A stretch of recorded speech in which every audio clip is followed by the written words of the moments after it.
সময়ের হিসেবে বাকি ১ মাসেরও কম।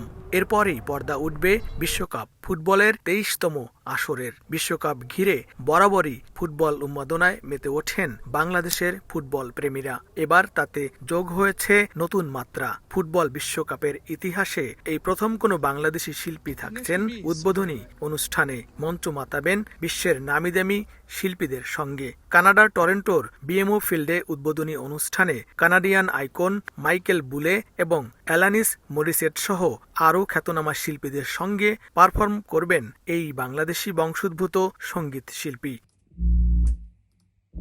কয়েকদিন আগেই ফিফা থেকে আনুষ্ঠানিক আমন্ত্রণ পান বাংলাদেশি আমেরিকান তরুণ সঙ্গীত প্রযোজক ও শিল্পী সঞ্জয় দেব, যা কেবল বাংলাদেশ নয়, দক্ষিণ এশীয় অঞ্চলের জন্য এক বিশেষ সম্মান।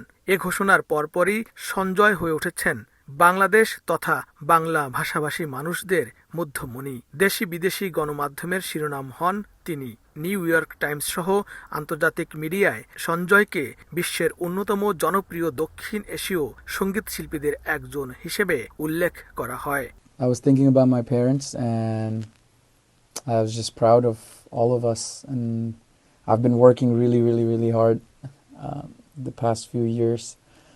And it's just a big moment for everyone. সিলেটের শ্রীমঙ্গলে জন্ম হলেও সঞ্জয়ের বেড়ে ওঠা চট্টগ্রামের লাভলেন এলাকায়। ১১ বছর বয়সে মা বাবার হাত ধরে যুক্তরাষ্ট্রের ক্যালিফোর্নিয়ার সিলিকন ভ্যালিতে পাড়ি জমান সঞ্জয়। ছোট ভাইকে নিয়ে বাবা মার সাথে মার্কিন প্রবাস জীবনের শুরুটা কিছুটা কঠিনই ছিল তার। মা মিতা দেবের গানে তবলায় সহযোগিতার মাধ্যমে সঙ্গীতের যাত্রা শুরু সঞ্জয়ের।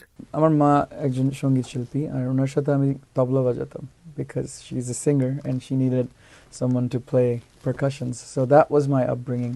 আর বাঙালিদের পরিবারের যে কোনো ইভেন্টের nucleus is music and dance and arts. So we're known in the world to be really good at music.